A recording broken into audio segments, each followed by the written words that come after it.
What's up, Monarchs? Today I'm here with Mr. Sarao, going in depth for an interview for Asian American Pacific Islander Month, and we're really going to be focusing on education and the education of Asian American Pacific Islanders here in our community. So, Mr. Sarao, what I really wanted to talk to you about was your experience not only as a student, but as a teacher as well. Sure. In terms of being like Southeast Asian in the system? Like starting in high school, what was it like not having teachers that really represent you, and then how did that motivate you to become a teacher? I think for myself, so I grew up in Mira Mesa. It's a very Filipino-based community. We had a handful of Filipino teachers teaching Filipino, like our language class, and that was kind of the extent of which I saw people who looked like me and represented me. What's interesting about that community was maybe 30% of the campus was Filipino, but we did not really see that representation in those other areas. I know that growing up as a student, and I think it was also part of a time where media was not as representative. The only times I saw someone who looked like me anywhere else was Manny Pacquiao with boxing, or on America's Best Dance Crew. And that, I think, facilitated a lot of my personal flow into things. When I got into education, the goal was I'll do it for a couple of years, and then I would like to work in healthcare. And in some of my field work, I started seeing some kids who are really starved for that representation, that direct guidance. Of course, there are plenty of teachers, like Monte Vista is a great example of this, where a lot of people identify very well with the staff. But that extra component of, hey, here's an adult who has the same shared experiences, who grew up speaking the same language as me. I think that was the main driving force for me to stay in all of it. So you found your driving force, but what would you say was the turning point? Like, at what point during your career in healthcare did you decide that you wanted to switch to teaching? I was doing some field work during, working on my bachelor's degree, and we had some field work in schools, and I thought, hey, okay, I'll take a small detour from the healthcare stuff. I'll teach for like 3-4 years, and then I'll jump back. My first year here, I actually had a temporary contract. I fully expected myself to be here for a year, gone. That's it, because it was a temporary thing. And I remember I had one student, her name was Kate Salalela. She emailed me in the very beginning of the year because she heard about me and asked, hey, can you be the advisor for my club? And then she ended up being my TA. And all that was purely because I was the first Filipino teacher that she had ever had. Later in the year, when I was debating on what I was going to do next, I met a student at the Spring Fling Dance when I was volunteering named Mosa Pastrana.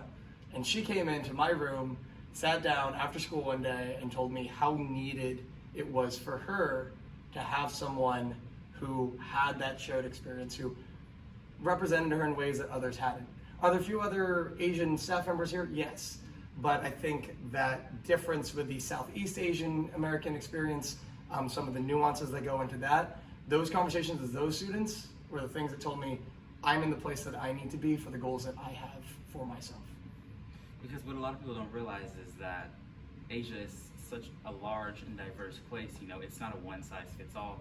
I think people hear Asian teacher and they think all the Asian students will flock to them, but some people will identify with you differently. And I agree, it's the same way for me as a black student. You know, I've connected with black teachers, and there have been some black teachers that I've spoken to, and there was a bit of a cultural disconnect, but it was in more of a learning way, and I appreciated that because we're all different. It's a diaspora, and we learn from each other in a way that I think that I've seen you connect with your students, and I thought that that was really cool. That's why I like that you stayed here, because I remember last year when you were our ASB advisor, I was expecting Ms. Petrie, and then I came in seeing you, so the swap, I didn't know any different, but I'm really glad that you're our ASB advisor, and I'm glad that you're our chemistry teacher, because seeing your connection, there's kids in here literally all day, and I love that because they know that this is a safe space, and I know that the demographic of those kids that see you as a safe space are predominantly Asian kids, and I think that it's really important that you do stay here because you were definitely the missing piece that this school needed. And I do have one more question. So I appreciate that, Deontay. Of course. And my last question, so to any Asian American student that is watching this right now, Asian American and Pacific Islander student that is watching this right now,